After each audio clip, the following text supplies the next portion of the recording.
Hi everyone, good afternoon, good evening. Just coming outside to give one of my dogs a little walk and make a quick video for you. We're still in that Alaska winter and it's pretty bleak, but it hasn't been too cold, so it's been nice. So a lot of people have been asking me about microdosing for depression and anxiety. It seems like a pretty big trend these days, that people are wanting to get away from pharmaceutical medication for their anxiety and their depression symptoms, and they want to move more towards natural methods. And a lot of people have heard about microdosing psilocybin and maybe even microdosing amanita.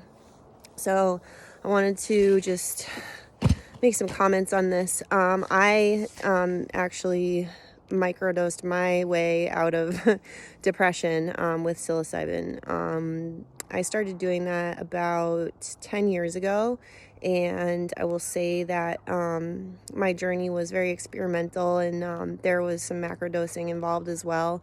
But in general, when I was really working my way into like a new consciousness, like a new way of thinking, a different state of mind than the constant depression I'd been in pretty much my whole life.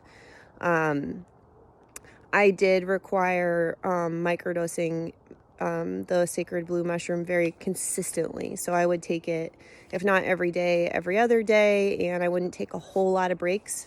That was my personal journey, and I'm not saying that that is exactly what it would look like for anyone or everyone. But I've noticed that, the deeper in it I was, the more mushrooms I would take to kind of reconstruct my neural patterns and my thinking patterns effectively. So nowadays I don't require microdosing nearly as often as I used to. I do it a lot still because I am constantly researching and bioassaying. It's called testing my own concoctions and learning more and more about the properties of the sacred fungus. So I do it in that way still, and I take like longer breaks now, I would say, than I used to. I'm just really busy with work, and I'm not as depressed as I used to be. I mean, I would say that I'm not depressed anymore. I obviously get the blues. Things get difficult, but even, withstanding the Alaskan winter, the darkness, the cold, it really doesn't affect me too much anymore, because my feelings of joy and prosperity come from within, and that's a longer lasting happiness than something that comes from the external. So, but I did a lot of rewiring and I went through a lot to get there. So, I want to help destigmatize the sacred blue mushroom in its use for depression and anxiety, because there is no exact protocol that is going to be what somebody needs. Like, some people may need a lot less and some people may need a lot more, and it's really a personal choice. But I think if you are wanting to go down this road of microdosing for anxiety and depression, it's really important that you recognize that you are part of the problem and part of the solution, if not all of it. Recognize that it's going to be on you and your responsibility to stay grounded with these sacred tools, to realize that they are simply tools and they are not going to solve your problems. They're going to show you things and open up ways to deal with things in maybe more objective, more creative ways, and help shift a perspective on consciousness itself. But you are going to be taking responsibility for your health, and you're going to have to know if you need to take a break or if you need to keep going. So it does require a level of reconnection with your own intuition, which in and of itself is super healing. Some people have been asking me, what if I'm afraid to take the mushrooms? I've never taken them before and I'm afraid. Well, that is, you're definitely not alone with that. It's new, and, it's has stigma on it still, which is really sad. But it's new to you, and it's not new. I mean, it's been a very potent healing mechanism for thousands and thousands of years, since really the dawn of ages. The stone ape theory we've talked about before, and just our brains and bodies developing with the plants and fungi. We're so connected to nature that we have like receptors to receive these plants and fungi. So if you're afraid, I would say that you don't need to be afraid. There's nothing to fear. The most important thing to reduce fear around consuming the sacred mushroom in a healing way would be to make sure that you are confident in your organic technology or your medicine, because you want to know that where you got that from is a good place, that it was grown with the utmost attention to care and detail, that it was grown from a place of love, that it was free from contaminants, and that it was, just generally speaking, just grown in a good way, and that it was provided to you in a good way. So it's really, really important to have that connection with it. And with that connection and that trust, you can go into the experience with more faith and more security. And that will make a huge difference. You won't be in it thinking like, oh my gosh, I don't even know where I got this from. And, I'm scared. No, like you'll say, okay, I got this from a place that I trust, and I know that they had the best intentions with this, and that they take it, and that other people take it, so I'm going to be okay.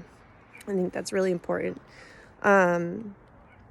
Another way to reduce your anxiety surrounding it is to take very small amounts at first to get used to the new organic technology, and for the organic technology to get to know you as well, and build that relationship slowly and steadily. There is no race to the finish line. There's no reason why you have to take a giant dose in the beginning. Like, just go slow and steady. You can always take more next time, but just to get to know it, get to know what it does to you.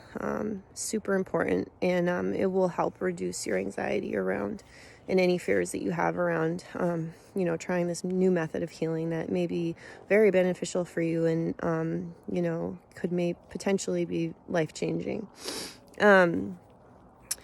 The protocol. What is the protocol? Well, like I said before, you may be at a stage where you need more or where you need less, but that is something that you are going to have to pretty much figure out for yourself. And I recommend that you connect with people that know and that have experience and that have been doing it, because when you talk to people that are going through the same thing or have gone through the same thing as you can bounce ideas off of them. You can relate with them. So you're welcome to reach out to us, to our ministry, and share. We have a group. We have group meetings. We have an ongoing chat group where you can join us and communicate with people who are going through similar things. And the community is very supportive, and it is extremely compassionate and interested in helping. And there's naturally many people who are doing self-healing, and it's a really healing group. So I would say, like, reach out and compare notes with people. And other than that, just,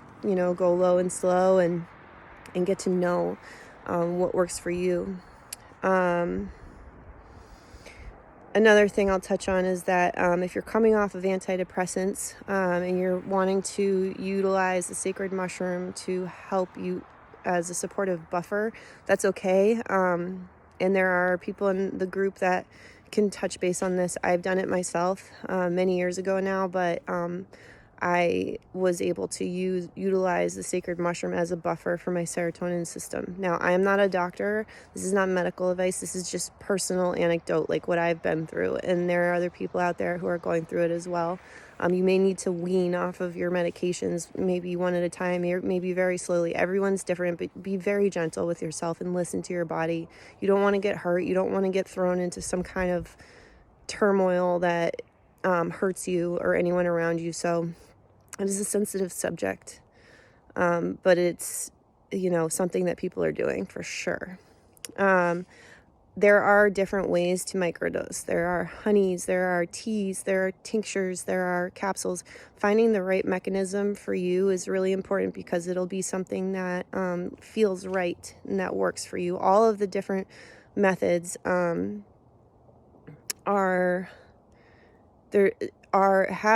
have certain qualities about them that resonate with different people, and perhaps they resonate with people during different parts of their journey.